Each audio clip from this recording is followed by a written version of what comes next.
What's up? You're watching Review It with Ree. So today's episode is on a series called Greenleaf. It's on Netflix and it's currently on, I think, 5 seasons.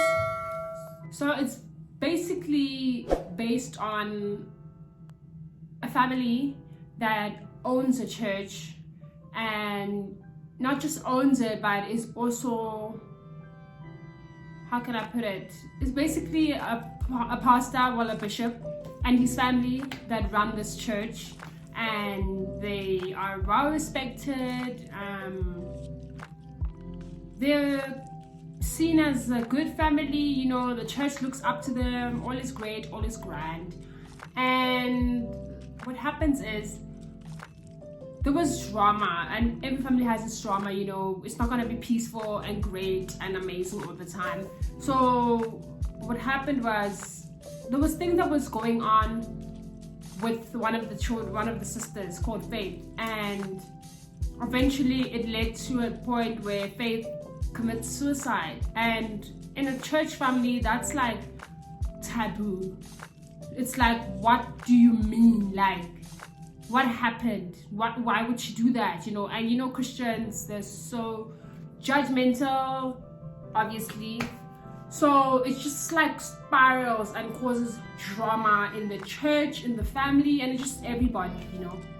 And eventually one of the sisters comes back. So she actually left the family and went to work in another state. And then she moves, Phoenix, that's where she was working.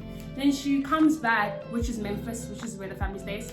And she comes for the funeral, and the dad embraces her, the bishop. He's happy to see her, and the rest of the family is not having it. Because then, to them, it's like, you left, we had to take up all these responsibilities, we had to put our heart and our souls into this church, and you're just gonna come back like everything is cool. Narcissist. So this girl that I'm talking about is Grace. So, and Grace has a daughter, Sophia, and they stay together. And obviously Grace and her husband, well, it's not her husband, actually, they separated. Grace and Sophia's father don't see eye to eye in terms of custody over Sophia, so there's a lot of drama there as well. And so she comes back, and the dad is so happy, and he convinces her to stay, and Grace stays. And now that obviously pisses everyone off, the siblings, Jacob, Charity, yeah, that's them. Oh, and then Jacob's wife, Carissa, because Carissa and Jacob stay in the main house. So obviously this is a well-respected family, so they live on a huge plot, they have drivers, they're just living in luxury. Life is good. So, life is good. So, what happened? So yeah, now obviously the dad is implying that he wants Grace to take over the church, you know, and be head pastor, but he's not explaining why. And Jacob is the one that wants to be head pastor. Charity wants to take over music, you know, everyone just wants to have their responsibilities. So Grace being there is interfering with that, and they just feel like, honestly, like I said, we worked hard for this. You can't just pop up in here and just take what we worked so hard for. And Grace is not about it, because she's just like, dude, I wanted to go back to Phoenix, so I'm staying here because my dad wants me to stay here. It's nothing personal. Sure. Alright, now drama unfolds. Now there's an uncle called Mac who happens to have his own shady drama going on. I mean, he's done some despicable things, you know, and Grace finds out about it, and some of it is in relation to Faith, the daughter that passed away, well, committed suicide. So it's like really gets messy and sticky. Now the church also has drama because IRS is coming after them. IRS is like SARS for South Africa. So do you understand? It's just a mess. And now it's putting eyes on the family, the main family, because it's like, what's going on, you know? Oh, it's maybe that's why you guys live in that big mansion, you drive all these fancy cars. Oh, so you were eating the church's money, those vibes. So, and that's what the white people are trying to make it seem like, obviously. And now, you know, churches, there's drama, and it becomes a mess, and eventually now they put the pastor up, the bishop, he's under investigation now, as well as the church. And he's under investigation for something else as well, because there's now claims that he had something to do with killing another church member in their previous old church that got burned down mysteriously, you know. So it just makes things very dense. And obviously the congregation is like, Bishop, can't be you. How could you do that thing? You cannot do that. It's a mess. So then eventually Grace now is almost like I think she's a news reporter or a journalist. So she investigates everything that happens in the family. Like she pokes her nose in everything, you know. So she actually ends up being the one that actually finds out a lot of secrets and a lot of things that happen in this family, the Greenleafs. Sure. Now, with that being said, the church drama is happening. There's also drama with Charity, which is one of the children. Her and her husband, they're facing some issues. The husband has his own personal issues that he's facing. He's going through some changes and it just ruins their marriage in some way. Not going to get into detail. And they have a son, Mess. Carissa and Jacob, they have their own marital issues because Jacob needs to be or wants to be a bastard. You know what that means. He's doing the most and Carissa's not having it. She's just like, bro, you got that right now. Hey, Ngapa, the children are also a mess because Sophia obviously moves to Memphis to the Greenleaf's home, and Jacob and Carissa have children too. So their daughter, Zora, is going through teenage PMS vibes. She's just doing the most. She's falling in love, Mara. She's doing dizzy things. Like, she's devoting her life to a man, and she's only what? I think 18. And like, she's convinced that this man is for her. And this guy is also doing shady things also now to her. It's a mess. So do you understand? Like everywhere, everyone has their drama, their messes, their issues, you know. A lot's happening at once. Lady May is the wife to the bishop. She also has her own issues, you know. She treats her children differently. Well, mostly Charity, you know. And Charity's a last born, so she has those last born tantrum vibes. It's just like, relax, bro. And also Charity does some really messed up stuff too, because I mean, at some point she literally turns her back on her family at the time where her family needs her the most. And it's like, why would you do that? Over what? A man. Men, guys. Men. Hey. So yeah, no, it just becomes a mess. And then Grace, like I said, she's constantly figuring out secrets about the church. So eventually it comes out that Veleno, the church owes money. And not only is that, there's a guy called Basie Skanks who is after the bishop for his own personal vendettas, and he starts his own church called Triumph that's competing with the bishop's church. And now it's like, dude, what are you doing? Like, people are committed to this church. Now you're taking away our members, you're bringing them to Triumph, you want to expose the bishop. Like, what's your issue, you know? And he's just like, and Basie like likes to put a show. Like, he's annoying. So, and it gets to a point where Jacob gets an offer to work at Triumph, which is Basie's church. And it's like, you can't do that, dude, because like, your dad has a church, where you going? But then they use it in their favor and Jacob works there, right? But then obviously now things get complicated. Jacob finds out secrets about Basie, you know. So they basically try to take down Basie, and then you find out that it's actually a deep-rooted issue that Basie has with the bishop. You'll see when you watch it. Hey man, and then also Ngapa, there's a point where the bishop and Lady May's marriage is on shaky waters. Like, and you understand, this is like a union. Like, this is the church's perfect example of a perfect marriage, a perfect family, a perfect everything. So if their marriage is on the brink of failure or being ruined, it's like people lose it, you know what I mean? So that happens too, and it's just, it messes up everything in the family as well, because obviously, you know, divorce is not an easy thing. It's painful. And then, guys, a lot happens, because this is like 5 seasons that I'm discussing about, and I'm trying to not ruin it, so I'm just gonna give you just a glimpse of the drama. Like, this show is dramatic. Lady May, dramatic. She's my favorite. I mean, you know, there's those people that quote the Bible. when they're upset or discussing something, and you're like, dude, like every day it's you, Bible, yeah, Romans 13 says, yeah, okay. Lady May, when she says ABCD, Romans 9:8, you're like, and she doesn't quote it word for word exactly. Sometimes she does, but like she uses the Bible to throw shade. She uses the Bible to put people in line. She uses the Bible to get her points across and manipulate people. Like, that mama has fire. Like every time she speaks, it's like there's just fire coming out of her mouth. She makes the show. Well, she's part of the people that make the show. You know what I mean?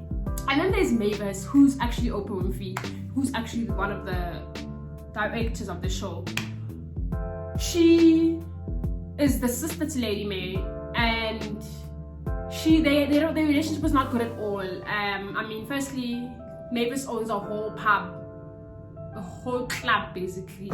You know, people drink, they do ungodly things. So to Lady May, it's like, you're just so out of order, you don't get it. And besides that, they have their differences from a young age, and you hear about it as the show goes on, like what actually happened and what led them to not get along. It's really messed up. Gigi finds out that actually she's not the bishop's child.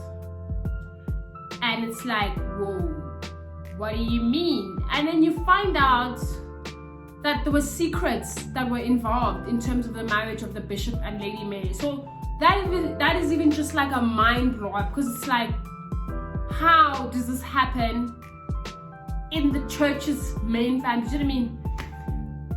What else? What happens to who's a Chinese husband? It's a lot, because it's like, whoa, that also causes drama in the church, because you know how people are in the church. Like, there's just a plot twist after plot twist after plot twist. Gigi also has another secret that she kept, that she did. Oh, guys, I kid you not, every season was on fire. You will not regret it. This is one show that I can say that it's about Christianity and churches and the church community, you know, the people that are Christian-like and so forth, that you can say, I want to watch this, you know, I want to keep seeing where this goes, you know. I love it, guys. Like, this was one of my favorite shows that came out when Netflix first came to South Africa.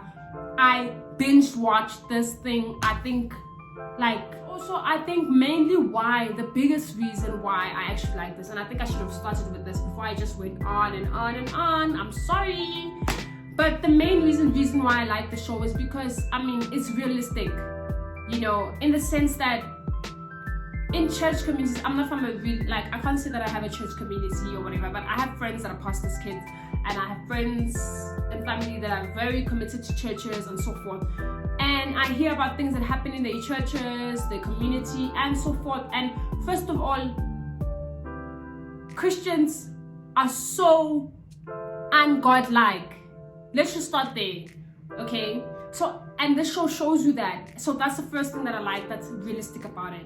Secondly, it shows you that Christians like drama, they like gossip, and they like to meddle in people's businesses. And that is so true. This show shows you that. What else? I mean, it shows you that people have this mentality that the pastor and his children and his family are perfect, you know. They put them on this huge pedestal, and when they make mistakes or they do things that are ungodly, it's like, oh, how dare you? And it's like, they're human, like you sin every day, every second, in thought, word, and deed. So I don't understand why are you acting like this is a wow. Do you know what I mean? So that was very realistic. I love that, because, you know, if the show was just about, you know, a church family, they don't make mistakes, they're a perfect little family, that would have bored me. But because there's spice, there's drama, there's realness, like ungodly behavior, which is humans. We make mistakes, we do things that don't align with the Bible, with God, and it's not okay, but it is what it is. And that's exactly what the show's about. And I just think that's so great, and I love it because I know, like I said, with the people that I know that are in church communities and are part of a church family, or they are the family, like in this show, where their father is the priest and they're in charge. There's just so much obsession over the family, and it's just like, can you relax? They're just normal people like you. And also another thing that really annoys me about Christians is You cannot be going to church for the pastor. Like, then you've lost your purpose as a Christian. Like, what are you doing? I really feel like you should go to church because you want to expand your relationship with God and just go there to just be revived. If you're going to church for the priest, then you're going for the wrong reason, because when the priest disappoints you, now you're out here going, oh, no, how could he? Wow. No, babes. Cut that shit right now. Sorry. So like, there's those things, and I like some shows that are real, you know, things that I can say, no, I've seen this happening in my church community, or someone has told me that something like this has happened to them. So I mean, it's realistic, you know, and it's spicy, and it's nice, and it's relatable. So yeah, guys, I really hope that I have intrigued you, enticed you, drawn you, to watch the show. You won't regret it, especially if you are Christian and you do believe in God and you have an interest in religion. This is definitely a show for you. If you're not, I think it could also be an interesting perspective for you to see, you know, as a non-Christian, you know, although it's a bit tricky because it might give you the wrong impression of Christians, like, and make you not want to be a Christian, partially, sort of. But anyways, you'll figure that out on your own. But yeah, guys, this is dope. I hope you enjoyed it. I hope you check it out. I hope you tell your friends, tell their friends to check out Review It with me. And yeah, guys, please subscribe, because woo, the numbers, hey. And then also, please comment, please like, let me know what you think, give me suggestions of shows, you know. Let's just interact, Bafetu. Let's just talk. Thanks. Thank you so much, guys. Don't forget to stay updated, stay posted, stay relevant, and stay on. Bye.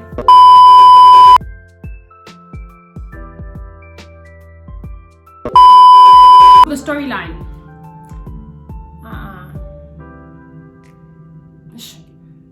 So, like a union, like this is a church, is perfect example. English. It's like, you're just so out of order, you don't get it. Oh God, no. You're so out of order, you don't get it. And besides that, they have that. What else? Like, what haven't I said that's very important? Oh,